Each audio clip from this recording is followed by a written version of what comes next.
Marc The Shark MMA Show.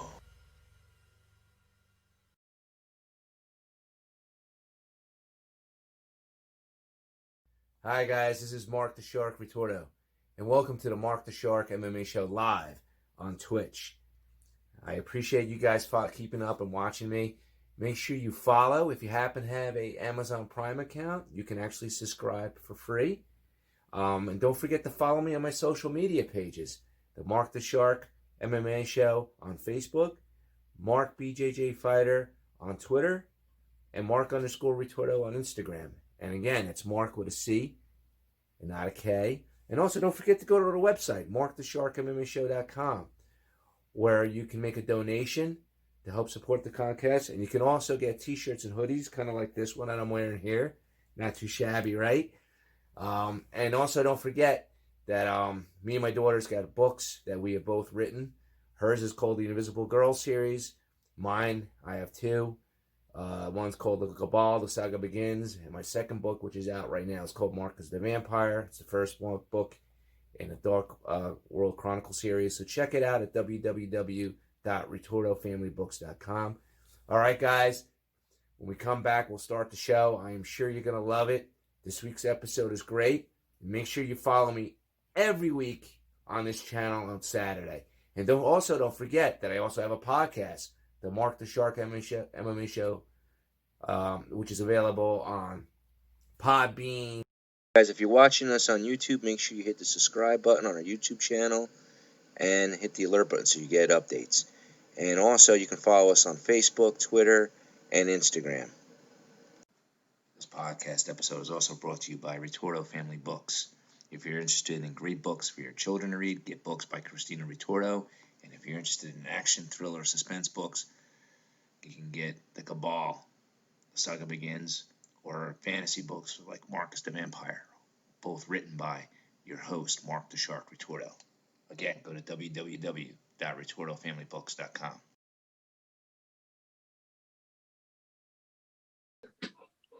All right, guys, we're back on the show, and I got Zane back. And today we're going to be talking about the last UFC we saw, which was Khabib versus Justin Gaethje, UFC 254. How you doing today, Zane? I'm good, Mark. Thanks for having me back. Yeah, that was a good fight, right? I had fun watching. There were a lot of good fights that night. I know that we're going to try to concentrate on just the co-main and the main event, but for anybody who missed this UFC, there were some good knockouts, some good submissions, and very definitive wins. At least a few of them. Yep. And hopefully people did get to see it. It was at a very odd time, 2:00 in the afternoon, which was kind of good. Got done early. I thought that was kind of cool. It's always a good thing, especially when you got kids and stuff. So I guess we could start off with the first fight with Whitaker and Jared. Yes. Yeah. So I thought that fight was good. Whitaker, I think he looked very good that night. I think he's that last loss he had probably put a little fire under his butt, so to speak, to get him ready to, be ready for another championship fight, whether it be against Israel or not. But I think it definitely lit a fire underneath him. What did you think about it? He looked ready. It looked very on point. He looked like he had a good game plan. He seemed to stick to the middle of the ring as much as he could. He seemed to try to be on his toes, ready to he seemed a little bit more on his toes, ready to fire, just always ready. A couple times he put his hands down. I don't know if that was a tactic to try to bring Jared in, but he definitely looked physically fit, like he always does. He looked eager. He looked like he had a good game plan.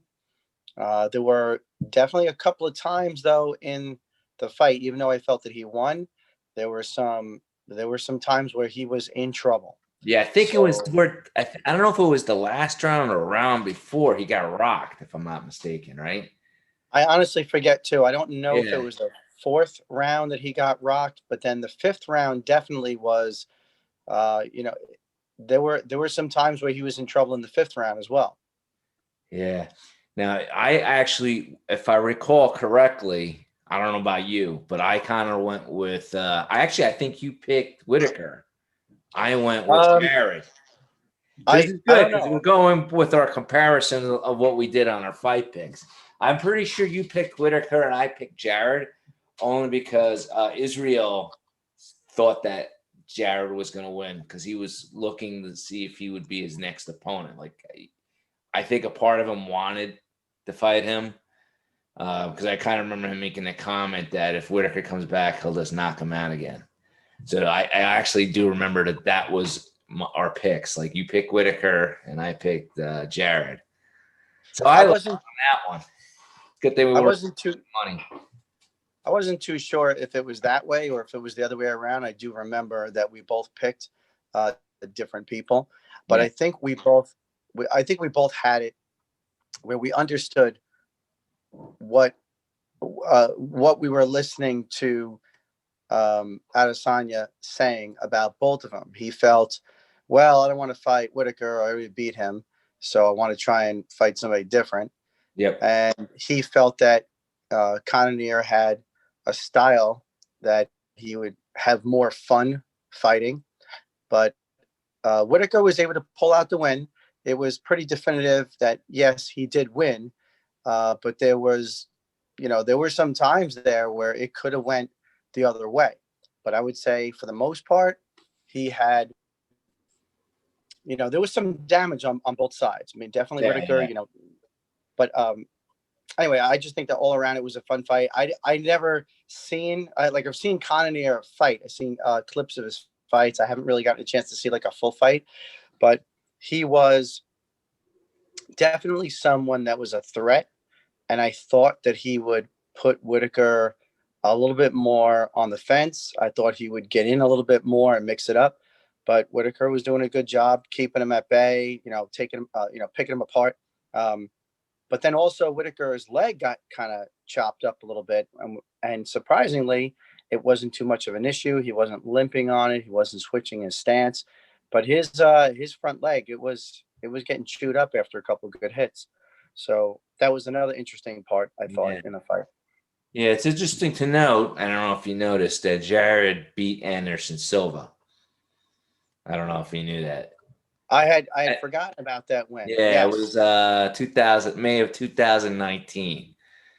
And one of the things, the first time I saw him was when he beat David Branch. And the reason why I remember that is because David Branch was on the same card that Ganji fought when they were both on the World Series of Fighting. And the reason why I watched that particular fight on the World Series of Fighting is because David Branch is a Renzo Gracie black belt. And my instructor, Carlo Massaro, trains with him from time to time. So that's, and I remember my instructor like pointing it out, like, hey, there's some good fights this weekend, including David Branch returning. I think that was his second fight coming back. Oh, wait, it's not his second fight coming back. I think he fought, it was like it's either his first or second fight coming back from World Series of Fighting back into the UFC. He fought Luke Rockhold once, and I think he lost that one. And then he fought Jared, and he lost to Jared. And then Jared won that fight, and then he went to fight Anderson Silva. So in the UFC, I think he was prior to this fight, he was on a 3-fight win streak until he fought Whitaker. So, yeah, I mean, he did his best. Yeah, the guy's no chump. I mean, he's without a doubt, someone to worry about. But he seemed to, I wouldn't say walk through everybody else, but he seemed to have some pretty good wins. And this was a big fight. He was right up there at the top. I think that I don't know how old Cannonier is, but I think he's in his mid-30s. He seems like he's. Oh, he is. Okay. Yeah, he's not young. Yeah, he's 36. He's not old. He's not young. Yeah. Yeah, but he's getting up there. I mean, Once you get Whitaker, I into think, is probably like once you get 30. into Yeah, let me see what Whitaker into the is. 40s, that's like the end of your career. Yeah. But, now here's the interesting thing. Who's Israel going to fight now? Do you think they're going to give him the match right away with Whitaker? Or you think Whitaker? I think so. I think so. I think I think Whitaker does deserve another shot, but I think he'll lose. I think that Adesanya just looked amazing. He made quick work of who did he recently beat? Costas. Costas. And I mean, everyone was talking about Costas, but it was definitive. It was a devastating win. It was very, very clear.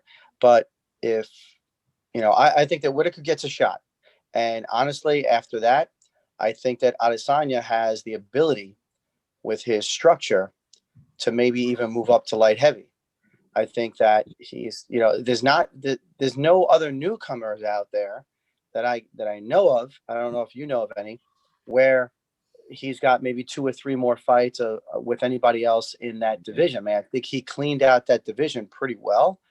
Maybe 1 or 2 more people, at most, Who would be an What's that? interesting fight for Israel would be Uriah Hall. But I think what's going to happen is they'll probably give Whitaker one more fight to see if he's still up, still up there to fight Israel. But I think an interesting matchup would be Uriah Hall. I think it's fun, to watch 2 guys that jump around, got good kicks, but I think you would lose. I think but I'd like to see it. I like to see. I personally, I mean, just so you know, we're kind of doing this out of order, but Uriah Hall just beat Anderson Silva. Supposedly it's Silva's last match. That he planned that to be his retirement match. He TKO'd him last night. Jumping a little bit off topic, and I always felt that Uriah Hall has potential. I just think it's a mental game for him. That's what, when he does lose. But I would kind of like to see him against Israel. I just don't know if he would get up that high, like if Dana would grant it to him. I think seeing 2 good strikers like that would be great. But that's more like a fun fight. But I think Dana's not one to really like when a person hangs on to the title for so long. I think he wants he feels that fans will chime in or watch when it's more interesting. And it's more interesting when someone is a champion for a little bit and then they lose and then there's somebody else. I mean, it's, there's some people just don't like that. They don't like to, or at least he doesn't, it seems that he doesn't like it when, you get a Khabib who just like for years, just keeps beating people, or, you get somebody like even McGregor. I think eventually he wants them to lose, so someone else comes in and it's more interesting. But I like Adesanya as far as his abilities, his fighting. He definitely went up a notch when he beat Costa the way he did. I mean, this is a guy who was a bull, and he gave who was it? Who was it that Costa beat? And it was a real Costa brawl. beat Uriah Hall. No, not just that. Oh, you killed Romero, right? Romero. Yeah. That I mean, but Romero is 40.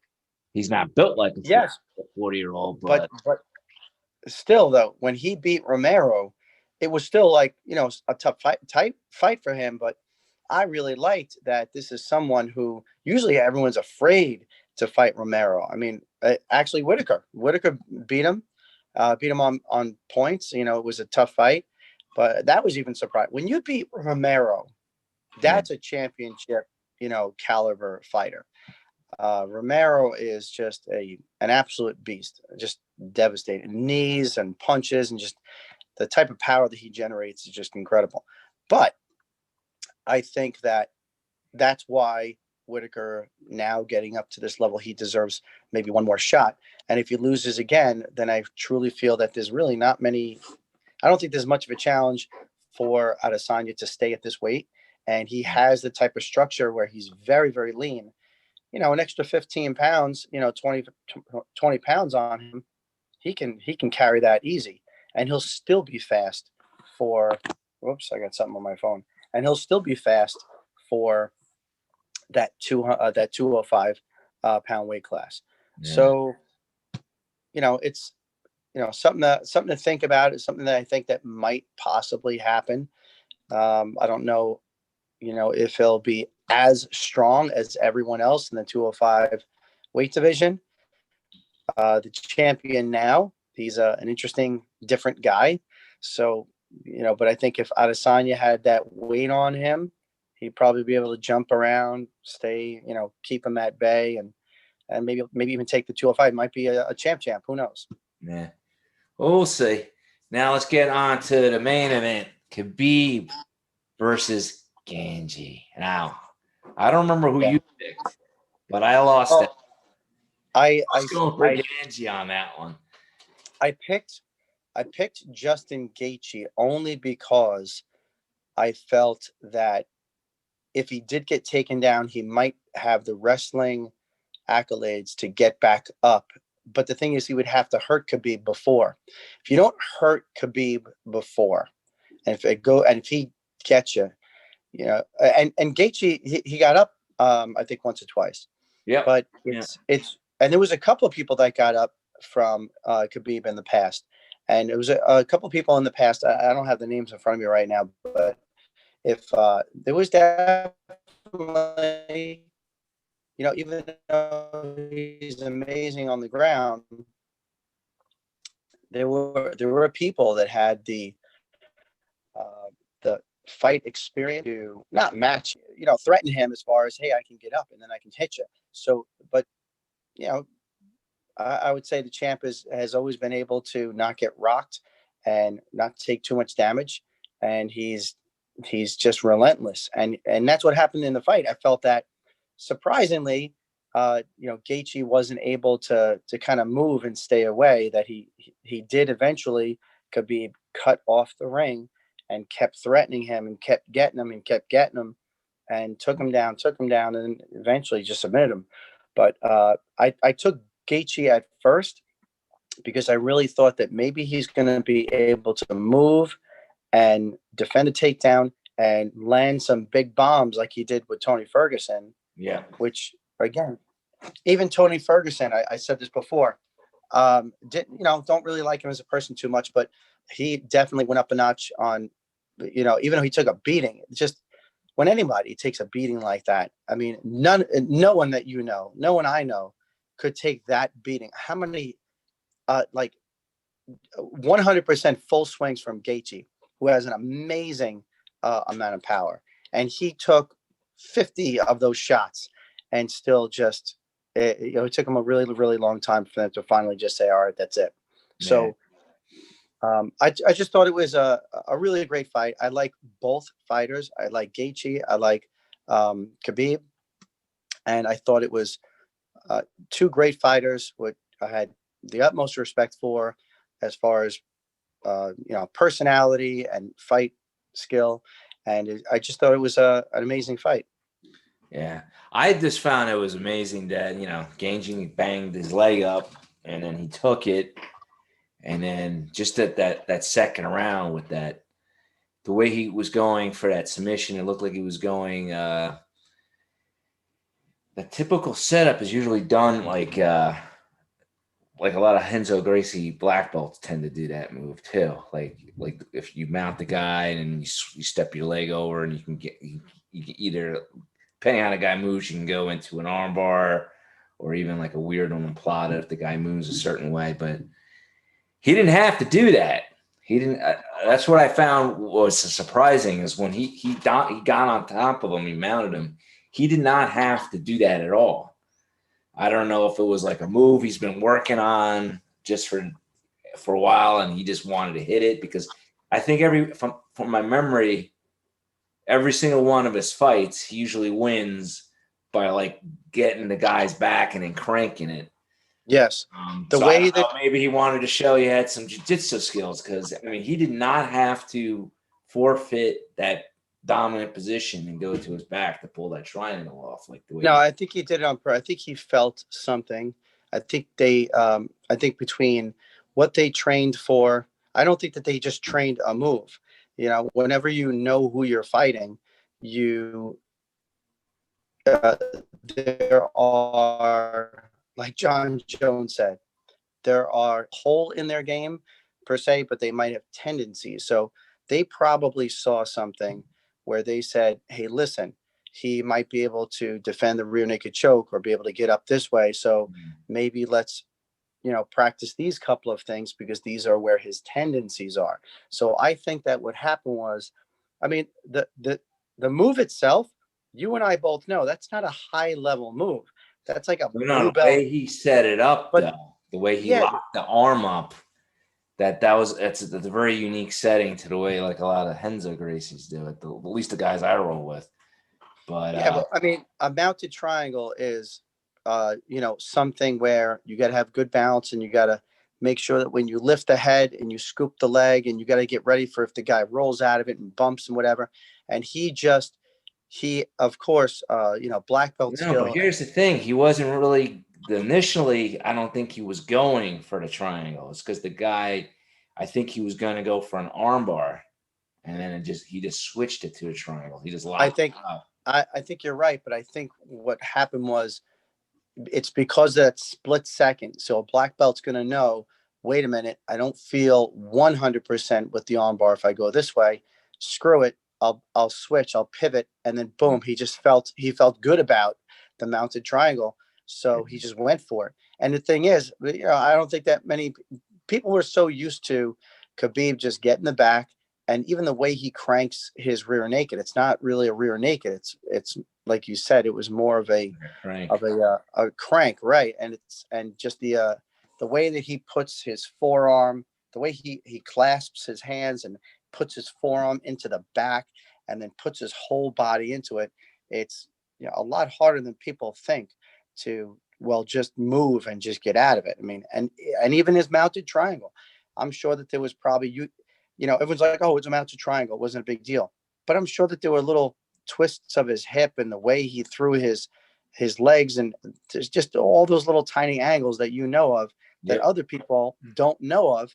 It's all in how you do it. It's not just the move, it's those little twerks, those little things that you do that just make you that much better than the other guy. So now here's the question: do you think he's going to stay retired? I do. I think he's religious. I think his dad passed away, and that was his fight. The fight to celebrate, not to celebrate his dad's, but to respect his dad's, death. And I think that he poured it on even more out of respect for his dad. He had to win that fight out of respect for his dad. And I honestly think that the guy has been truly a definitive winner. And I think he'll probably train. I think that you might see, other people from his camp become champions, but I think he's truly done. I don't think he has anything to prove. I don't think that he's some hot shot like BJ Penn. He came back like 2 or 3 or 4 times or whatever it was, and he should have stayed retired.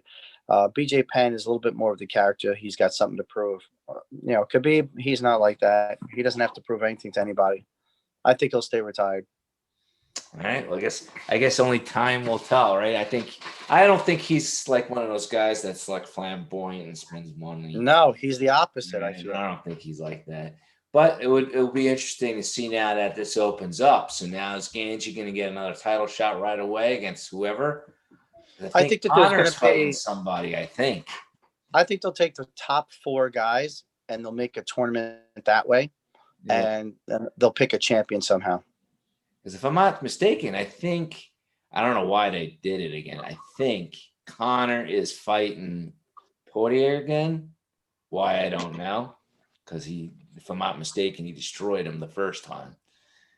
So I'm guessing it's going to be those two. The winner of those two. Now I do give. Ganji.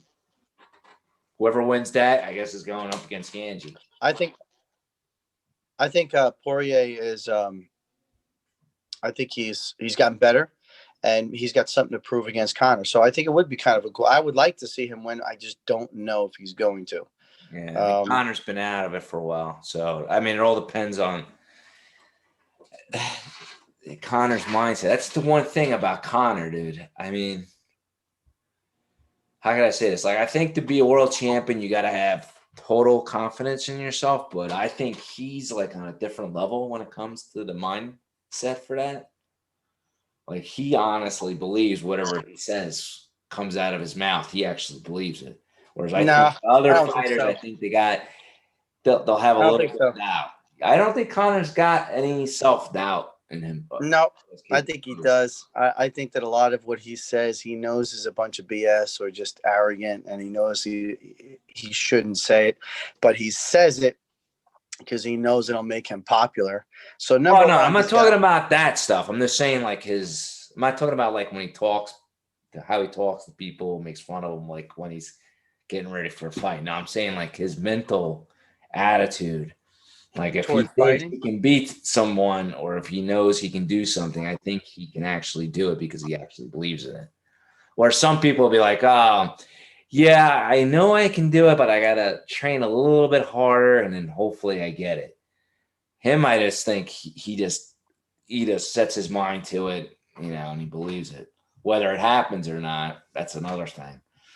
I think that him and Poirier fight, and the winner of that fight fights Ganji. Hopefully, that's what they're doing. You do got Tony Ferguson in there. I mean, some people want to say I don't think he's ever going to be the same after that beating. I don't think so. That beating. I don't even think he'll be able to fight before the end of the year. He might not. That's got to be at least a 6-month, whatever they call it, not a suspension, but that recovery period that the organization gives. I forget what the name of the organization is. Like, when you get knocked out, or depending on what your injury is, you're not allowed to fight. The commission tells you, all right, you can't fight for X amount. Well, there's got to be. So that's not happening. So Poirier, I don't know if it's going to happen this year, but if it does, then I would say it's going to be Ganji versus whoever the winner of that fight is, probably early January, February next year. I think there's got to be a medical evaluation to see how good Tony Ferguson feels, and then you also got to look at the managers and see how they feel. But there's definitely 3, 4, 5 fighters at the top that they have to have some sort of round robin or something, where they can select a champion.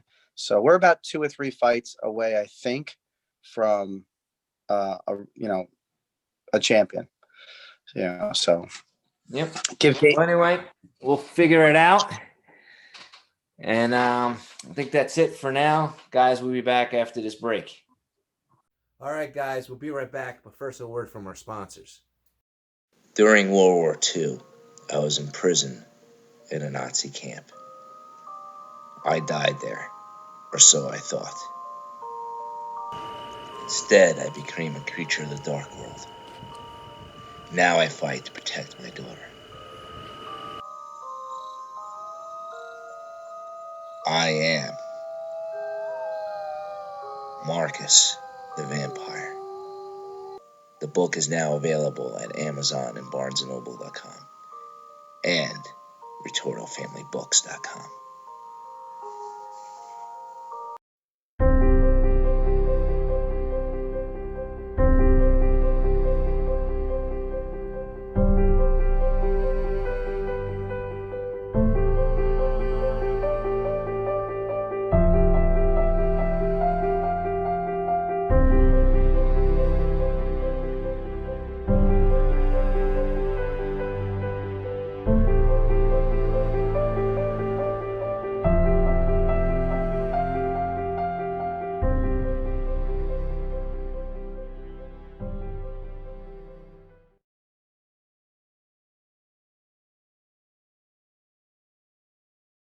All right, guys, this week's episode is done on a live show. But if you happen to be listening to this in the podcast format, keep listening because there's more content to follow. All right, guys, see you guys next week.